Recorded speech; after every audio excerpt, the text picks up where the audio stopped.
Nasa kritikal ang kalagayan ng isang 28 anyos na lalaki matapos siyang sabuyan ng gasolina at silaban sa lungsod ng Taguig. Ang dahilan ng pagtatalo sa report ni Jim Tejano. Sa gitna ng Tabla Street, Barangay Pitugo, Taguig City, pasado alas 10 ng gabi noong Biyernes, kita sa CCTV ang grupo ng mga lalaking nagkakasiyaan sa tabi ng kalsada. Maya-maya, isang lalaki ang biglang sumulpot sa kanilang likuran. Paglapit sa isang lalaking nakatambay habang nagsasalpon, tila may inihagis ito sa kanya. May dalang supot, tapos bigla niya binuhos yung gasolina pala yung dala niya. Sabay sindi ng light, takat niya. Ito regalo ko sa'yo.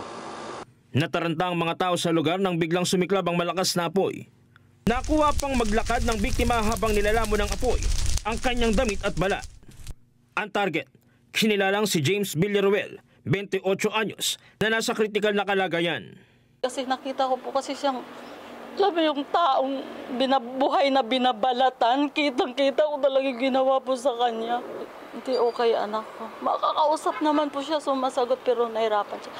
Habang ang 38 anyos si Jesely, nadamay habang naglalaba.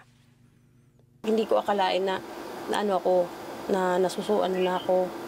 Tapos, buti na lang yung mga linalabhan ko, yun yung nadampot ko para maapula yung apoy ko sa akin.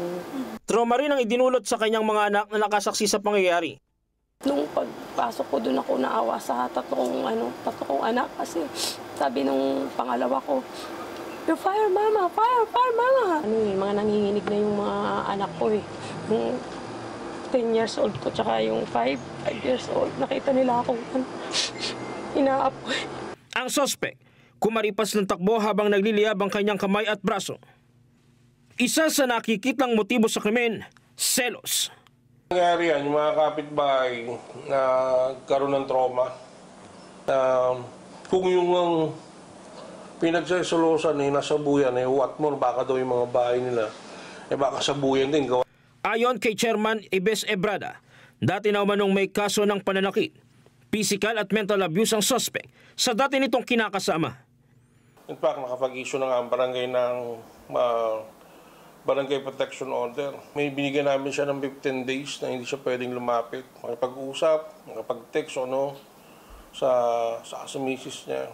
Kapag hindi siya sumunod within 15 days, so naman, maaari siyang makulong.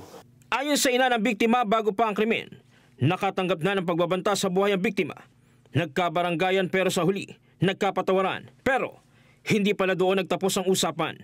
Sabi niya, humanda ka, di pa rin kayo tumitigil. Yun ang sinabi. Inabangan niya po sa trabaho ng anak ko. Naglagay na ng bantay bayan sa lugar ang barangay habang patuloy ang pagtugi sa sospek. Jim Tejano, para sa mata ng Agila, matatag, matapang, matapat.